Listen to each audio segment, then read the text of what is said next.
uncle was with him said the father takes it to stupor. Drugs that without a doctor's prescription, a pharmacy is not meant to sell it to you. So it taught me the kind of charm that you use to hit a girl and the girl will follow you. It taught me all manner of things. Every little thing they do, the church members will not report them to their father, and the father will beat them to stupor. The father will not give them an access to speak.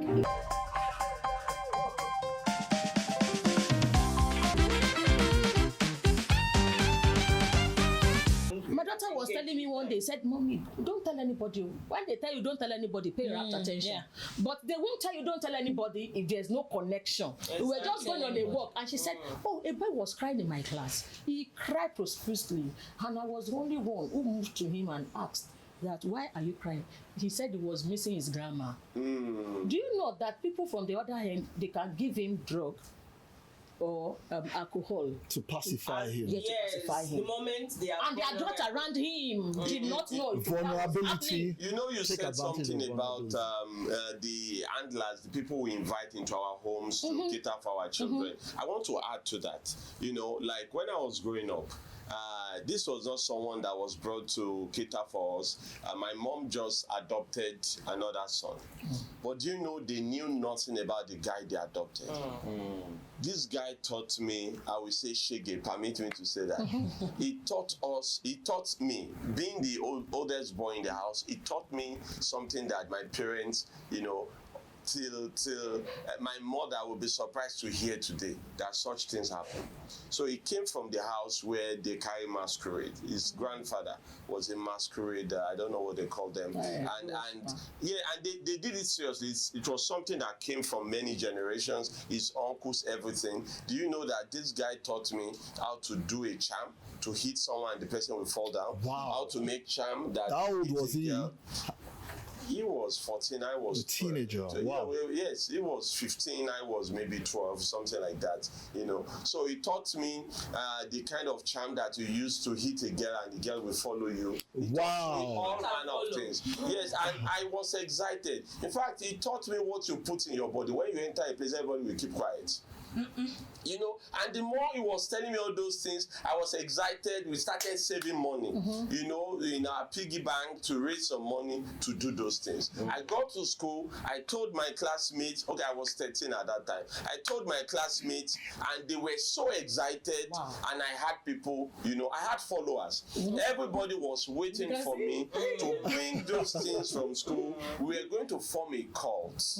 We were going to form a cult. We already picked names, and I was going to be the leader because I was the one with the big brother who knew how to do all manner of things. There were some of those things we didn't need money to get there. We just kill a lizard, you know, look for a male lizard, you know, look for these leaves and that leaf.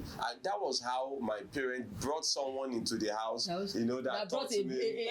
Talking about this Adler thing, we can link it to the bottle, that movie where that progress water bottle where the teacher introduced the boy lesson teacher that comes to sometimes misses, and what you said it, I just had a flashback of that movie, and so where we should be careful of people should see that movie. It's part of the Proverbs production, but then we should be mindful of people who bring into our homes and how they've been exposed to substances. Going back to that thing, so that they don't introduce it to our children or into our homes or even into the food that we eat, the things that we do. I've seen on the news several times where they will say one person put something in somebody's food, and the person starts to misbehave, and then when they now do a backtracking or they trace it, they now realize that it was that person. You know, so that at the end of the day, we're mindful of these substances. It can be as mild as taking coffee excessively. You said something in one of the episodes that you were in a place where you were taking coffee, it was free, and then you developed headache. You know where it was coming from. That is substance misuse. You know, spike. So It is as mild as taking soda. that has caffeine excessively, because it leads to but I used to have a friend that in a day he must take at least 3 or 4 bottles of soda. And it became a bad issue. He will not even hard drug now. Well, I'm not even saying hard drug. It's that's more. There are people that they will take they must add extra salt to their food. And they are addicted to it without alcohol. Exactly. And so these are things we should even look at. These little foxes that spoils the vine. And the things we should even look out for first, and then go to now before we now move to the hard drugs. So, sorry, sir. He made mention of prevention. How can we prevent? I don't want us to forget. Of course. Okay. There is a day in June separated for substance use. International Day against substance and illicit drug use. It happens once in a year across the globe. And then last year topic was invest in prevention. The evidence is clear. So if all of us, if every social media handles can push this content of prevention, church platforms can push it, organization, responsible organizations, schools, they have drug education club. From primary, secondary, and higher institution. There's no faith-based institution that is free of drug use. Yes, exactly. So if you can push this prevention content awareness out, we have already done 50% of solution to it. So that is it. So if the government too, sometimes they say you call a particular organization, I don't want to mention it now. Their organization, by the time they get in touch with them, some of them need to be rehabilitated, some of them need to be referred for medical attention in neuropsychiatric. By the time there's nobody to sponsor them, because it's very expensive. For any neuropsychiatric now, on monthly basis, about 350,000, because they will feed them, they will give them education, they will give them bed. And sometimes, in fact, in neuropsychiatric, let me say over 60 or 70% of their cases are drugs. And do you know funniest part of it? This demon, this drug, this substance is a demon. Even in the drug world, they smuggle it in. So when we even talk about drug abuse, there are people that they abuse drug and they're also dealers. So there are two things. So I feel that the government should get to a point where they curb these things off the street, because these things are everywhere. They are easy to buy. They are cheap. So you don't have to be rich to buy. But from speaking to some of my clients over the years, we usually trace where they get this from, and they'll say, there is us there now. If I come out of my street, there are like 6-7 people. Do you know that some of these abusers, they know how to use ordinary drugs to convert it to make it as substance abuse. Like tramadol. Yes. Tramadol. It's just a regular drug, and yes, they know how to. Even within the 4 walls of secondary schools, you see these children, some of them getting high, even while you are in the class. They are getting high. They use rub. They use a lot of things to get high. That's why there should be medication purchase regulation, where you can't buy some particular types of drug easily, where it has to come with serious doctors. There is, but of course, I think what we have is enforcement, because there are certain what they call drugs they use for heavy pain relief that they use in the war front. There are drugs that without a doctor's prescription, a pharmacy is not meant to sell it to you.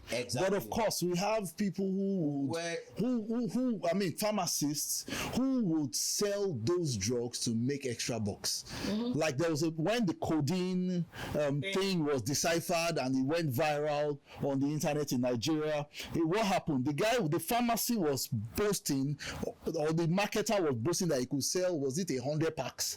He said, I can finish selling a so number of packs, and so on and so forth. I remember. So enforcement is so key. Very, very. I want to ask this question. What do you say about school that expel children who they caught on abuse or something? Do you think it's helped them or?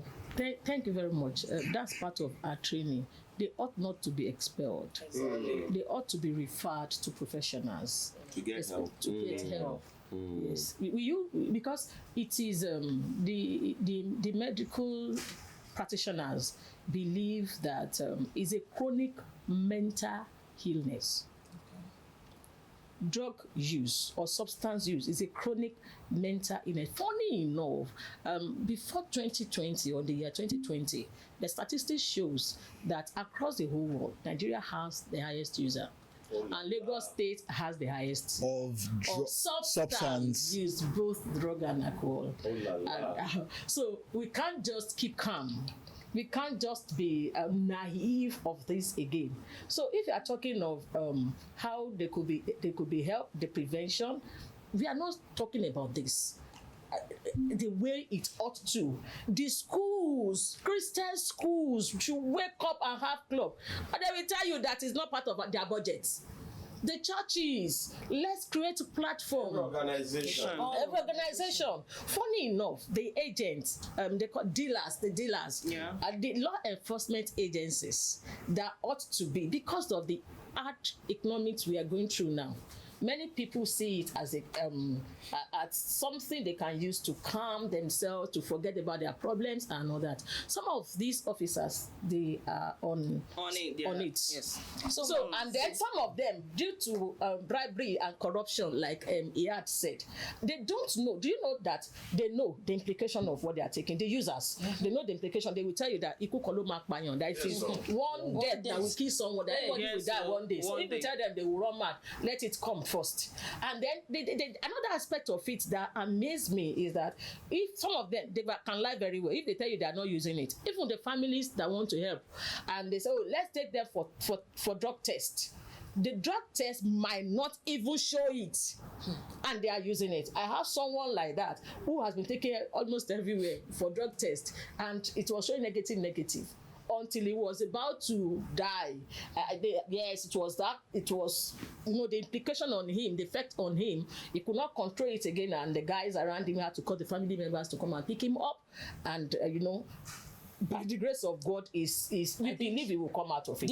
Now, your question that should the school, because they do that because of ignorance, and that is why I want to give the easy way out. The easy way out. Yeah. It's a business for them. So let them it's not about the students. where they can get it. And then every institution should have someone who is enlightened, a certified drug substance use disorder counselor or therapist. So if they have the basic knowledge, they will know what to do. We can't be everywhere.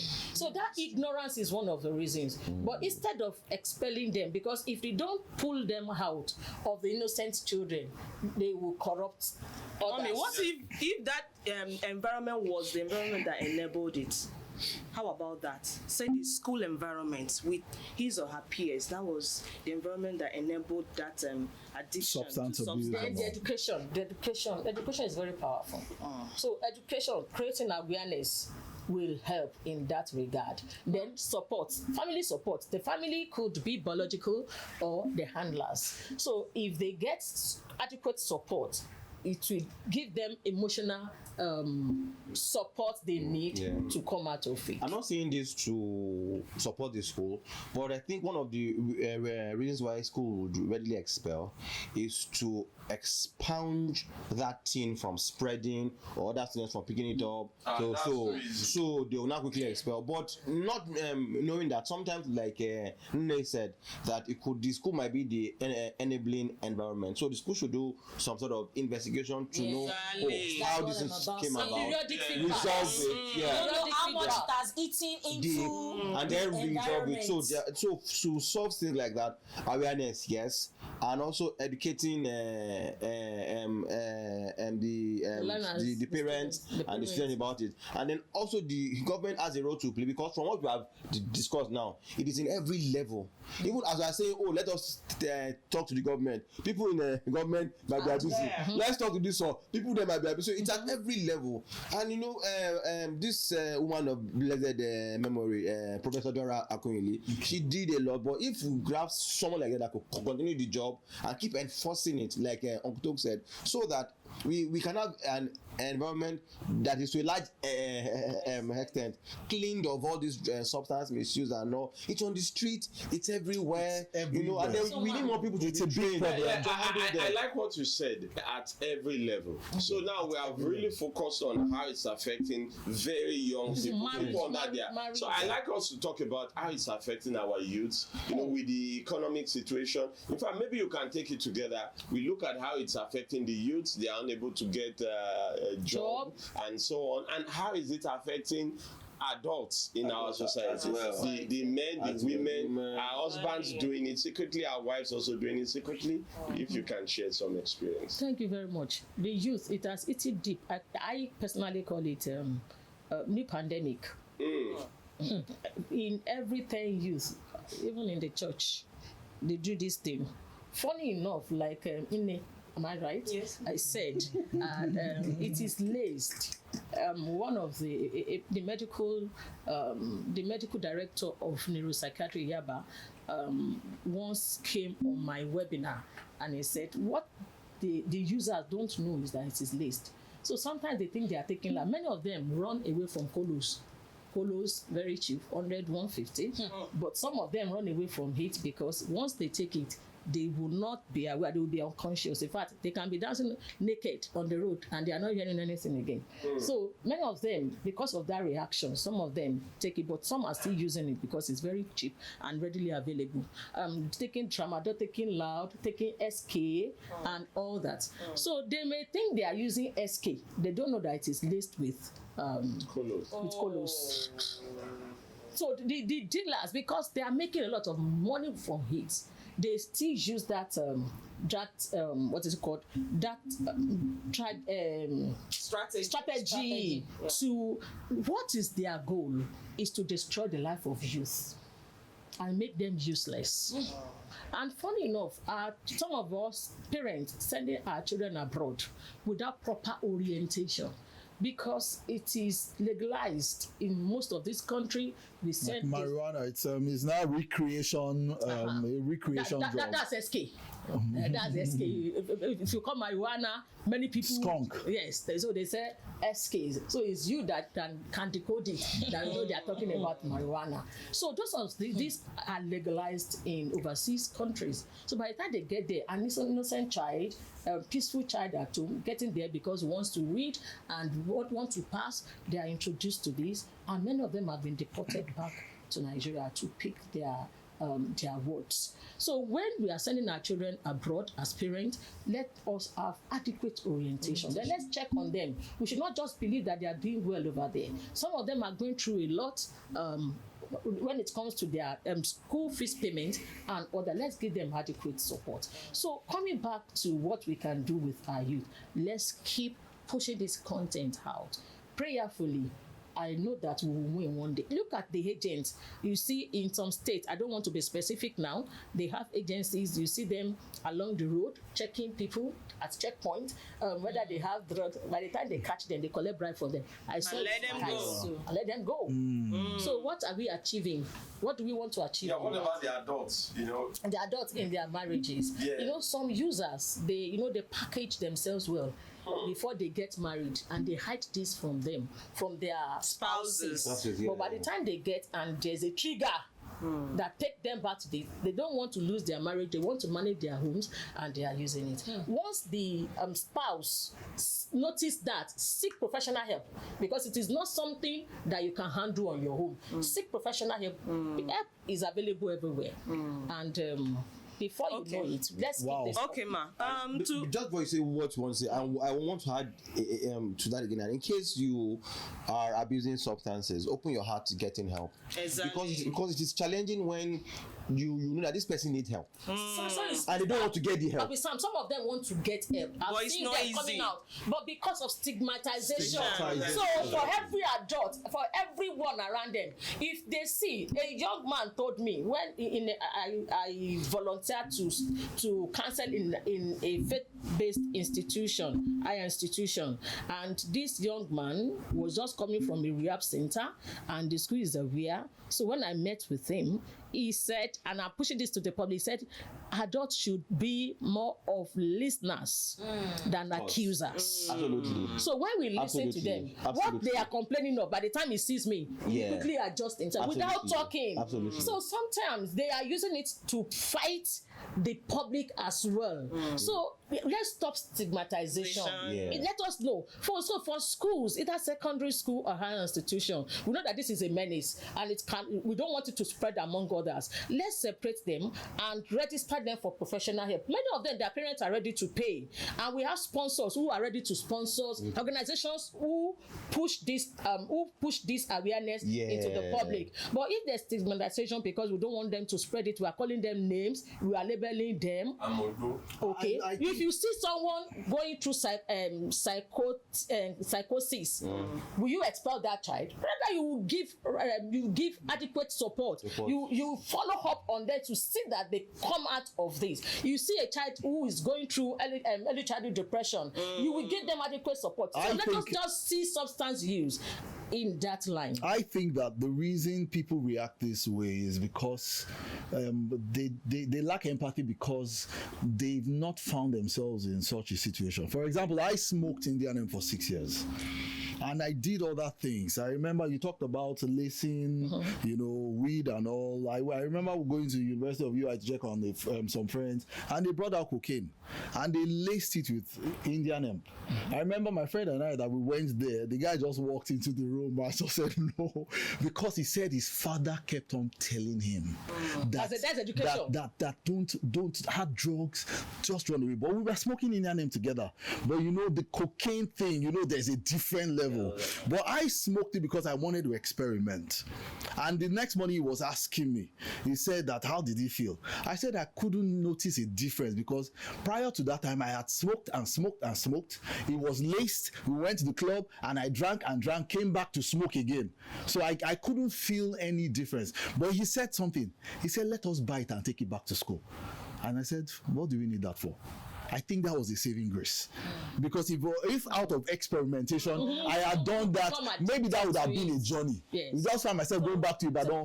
You're trying to say that sometimes it's not about the home front or other triggers. It's some people want to experiment. Yes, for example, for me, it was of course a dysfunctional home in a certain way. Okay. I mean, my father was away for a period. The home front wasn't a settled place. There was no relationship with my folks. It was just the regular do as we want, go to school, so on and so forth. So I started with drinking. And my father and I used to drink. I mean, he bought me beer. When he buys beer, he gives me a cup. At 16, I bought my first bottle of beer. And before you know, I was drinking. I've been exposed to Indian hemp since 16. But for me, it wasn't a thing I wanted to try. But by 20, I was the one that went to look for it, because I was drinking that day in the bar, and I was thinking within myself that I have been drinking for a while. I know what it feels like to be high on alcohol. What would it feel like to be high on something else? And I knew guys who were smoking. Curiosity. I knew guys who were taking it, so I just went to look for them at home. And I met them there smoking, and that's how a journey of 6 years started. Wow. And from there, I sniffed gum to get high. I took snuff. I did all sorts of things. It's like a journey. You start somewhere. Before you know what's happening, it ends somewhere. In addition to what you have said, Uncle Tokes, is that by the time they are taking it from being a user to an abuser, by the time it's becoming addiction, there's a particular aspect of brain that requests for it. So if you love eating rice, you love taking water and all that, it's time that your body will be asking. Yes. So an aspect of all that release of dopamine. Just the way, just the kind of satisfaction you get when you are at the peak of sex for married people. That is. So you want more. You want more. Yes. So the body will naturally request for it, and it goes on and on like that. That is actually what is responsible for people getting addicted because they cannot they cannot restrict it and they just keep feeding it until it gets really worse and then it gets out of hand. Okay, so I want to say something. What do you say about religious people that feel addiction can be conquered by deliverance? They need help. That is it. They need help. They need adequate information. Because I've seen a kind of gathering that they will say that this person is taking substance and they started praying for the person. Or like it's a spiritual attack. They see it as spiritual attack. The person too will pretend. And it's common. Like I said, that someone was on it for 10 years. He's a young man. He works with me. If I call him now, he will come. By the time the parents were thinking of taking him to a rehab, and he said he will not go. So there's a particular place in Lagos where you mention that place, you know that I went for administration in that place. And they said, please, where's your car? I said, I didn't come. I'm going back with.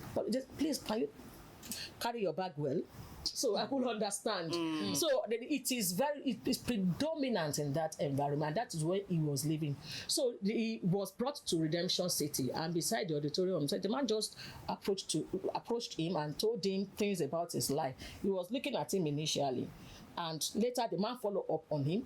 That is a family support he needed, and mentoring him, getting him engaged, getting him occupied with the things of God. Not once, not deliverance now, not stigmatization, not for years, and gradually he said he fell along the line, but he came up again and is standing well by now. Okay, ma. Excuse me, sir. From what she said, though, I think okay. So from what she said, really about the place of faith and drug addiction. The Bible talks about faith without works is dead. So, and then we had an episode where the doctor said, even when you use drugs, you have to believe that the drugs would work. So, I think what should be is combining faith, combining the faith of, once I go through this counseling process, I will get the help that I need. So, you pray, or you have faith that it will work. Like I say in my practice, that prayer is a weapon that we use, and then of course therapy is a strategy. And we have to merge both together to get the results that we need. So I feel that maybe that's where the religious people are mixing it up. That when you now cast and bind, to work. So we should be careful of how we walk between that line. It's a very, very slim line. About this thing. Because some people, sincerely, people mix it up a lot. So we need to really manage that phase very well. I've seen about clients where they've gone for several programs and then they will still remain the same because we are not properly managing what we should manage and what the scriptures talked about. But then again, for me, yes, we are focused on hard drugs and all. The subtle substances that causes major havoc, I think we also need to cast light on them. Okay. I just talked about soda, a bottle of soda that has plenty sugar, and then people get used, people get addicted to it. Of course, I think sugar is said to be a kind of a drug, subtle in a subtle way. So we are not sugar rush and the rest. We are not saying that don't take so soda, if it is not used within the normal prescribed dosage, I'll put it that way.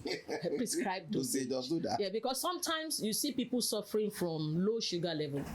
And they have to drink. So if you have to drink a bottle of soda to come out of to boost your sugar level, and you are taking 6. Yeah, yes.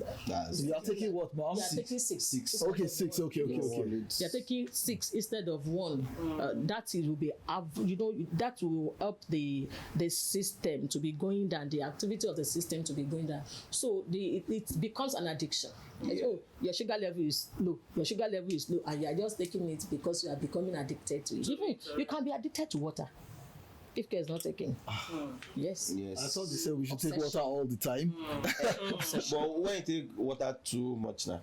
Too much of everything. Okay, my question, Ma, is this. Okay, we've looked at it from this angle of helping the adolescent, helping the teenager, helping the children within the home. Now let's look at this angle of the parents themselves who are addicted, because there was a time I was working in a school. I was the admin. A lady came in with a child that was 7 years old, and she wanted to enroll this girl, and this girl has never been in any school before. She has not enrolled her in any school before. That was not the problem. Okay, so when we were doing the process of enrollment for the child, so she left. She said we gave her the bill to pay. She said she can't make transfer. There was something peculiar about her attitude and everything. She says she can't make transfer. She wants to leave. Already, the first day you want to enroll a child, you've already packed her lunch, packed everything for her. So that means you premeditated that you are leaving her somewhere that very day.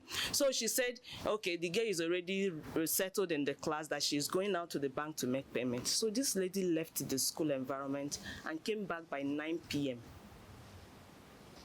School hours closes 4. She came back for that child. The first day she left that child with us, a school you don't know, you are not used to the system. She left that child and came back by 9 p.m. Everybody left except some staff were there waiting for her. We called her, she wasn't picking, did everything. We almost got the whole case engaged with the police. So by the time she came back, we noticed she was high. She was like, wow. All those, in fact, she couldn't put herself together. Now, this person, if in a world that has evolved this much, that you will see someone will be all alone in an urban city without the parents around, without siblings around or family members around, and actually this person needs help, or maybe cannot help themselves, and this is getting out of hand. How can the community help this person? Let's say this person is all alone now. How can this facing their own? Yes, how is there a way that the community can help this person? Because this person, looking at her, she might not be going to any church. I refer the person to who is the community that is referring to? The neighbor. The neighbor, right? That's what I want to see. The school is part of the community. Mommy said something earlier. She said she wants to be at peace. She wants to have peace. Like she can leave her son with Papi Sam. She can leave her daughter with somebody, that she wants everybody around her to get sensitized about this thing. So I mean, the community has to just help. You know what I realized? A peaceful and engaging community. What I realized, Mom, we are not there already. We are still with a community that will stigmatize. Because the moment the lady came in, the first reaction was we stigmatized her, and the next day she came sober. She came, oh, I'm so sorry about what happened. Please, our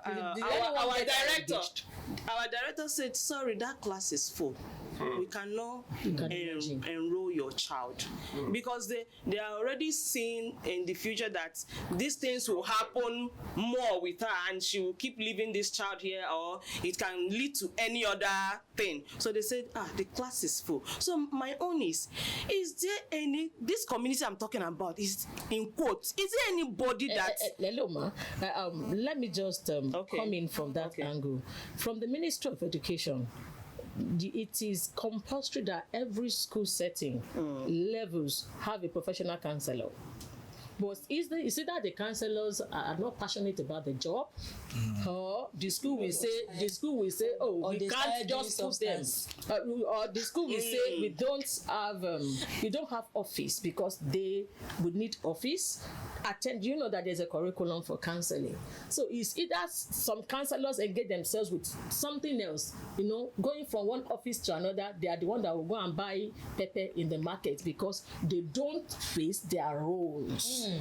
So the Minister of Education had already made that available. By the grace of God, I work in a school, and admission is under my office over the years. When I see issues like this, I don't joke with it. We have a boarding school where if you are bringing your child to the boarding school, I want to ask why.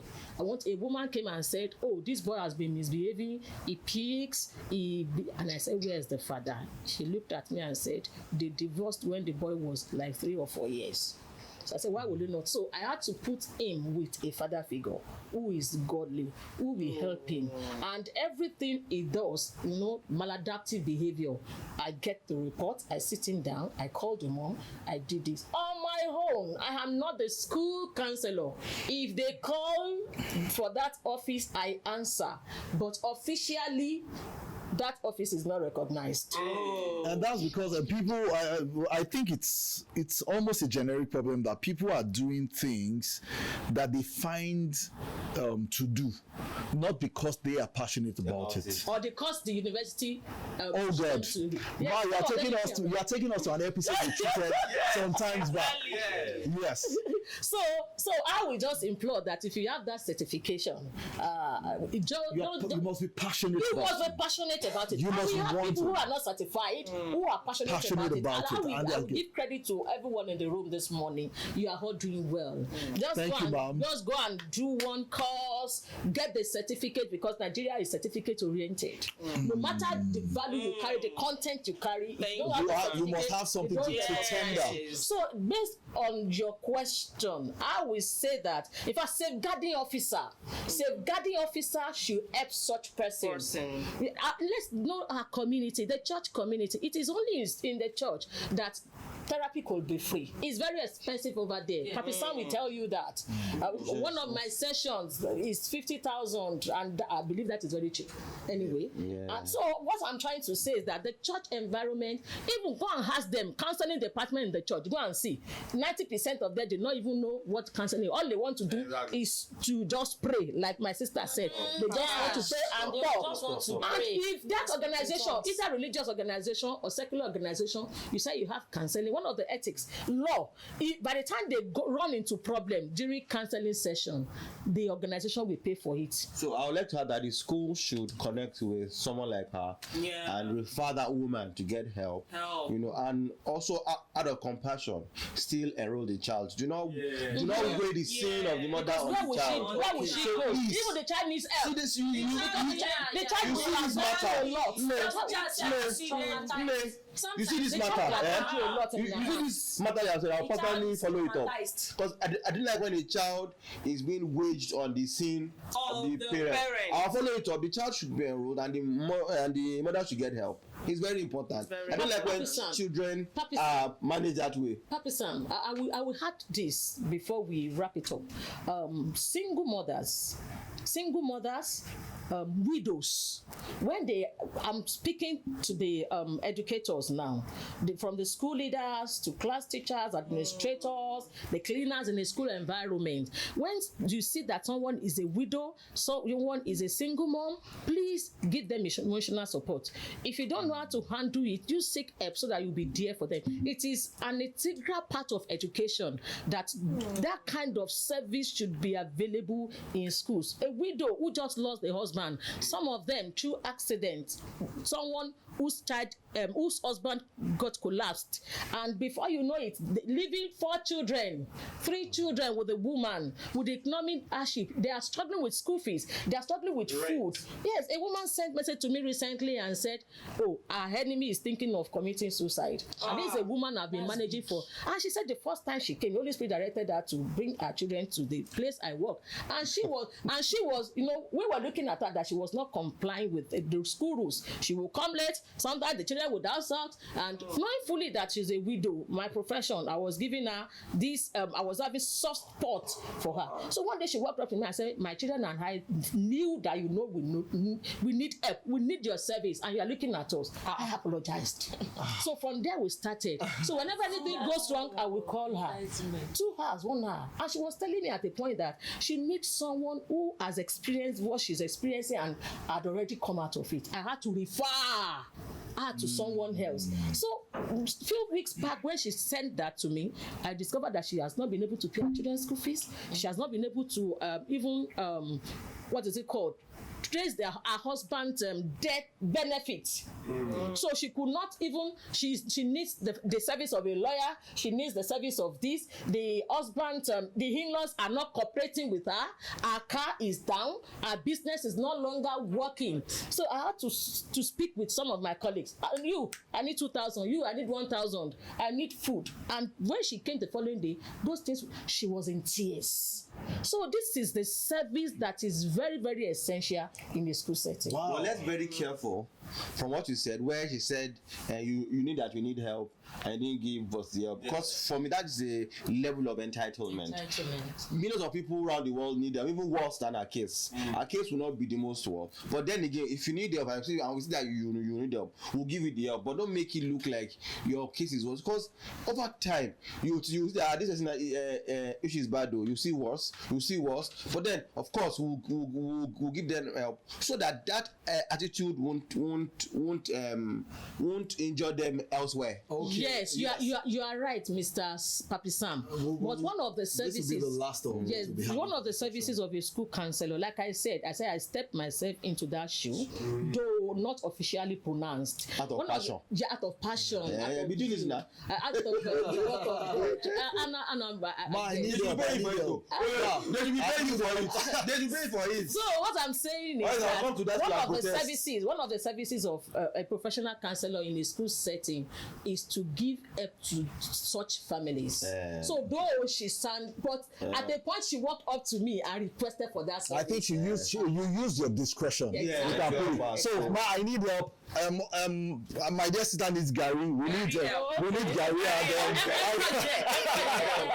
is here. He's the Olori Ebi. Yes, he's the Olori Ebi. A big thank you, family. Yes. This brings us to the end of this particular episode. The truth is, it's endless, inexhaustive. There's so much more to say that has not been said, and a whole lot of areas that has not been touched. But we believe maybe someday we might come back to this, and God will be setting a lot of people free. A big thank you, family. It's so great to have you guys around.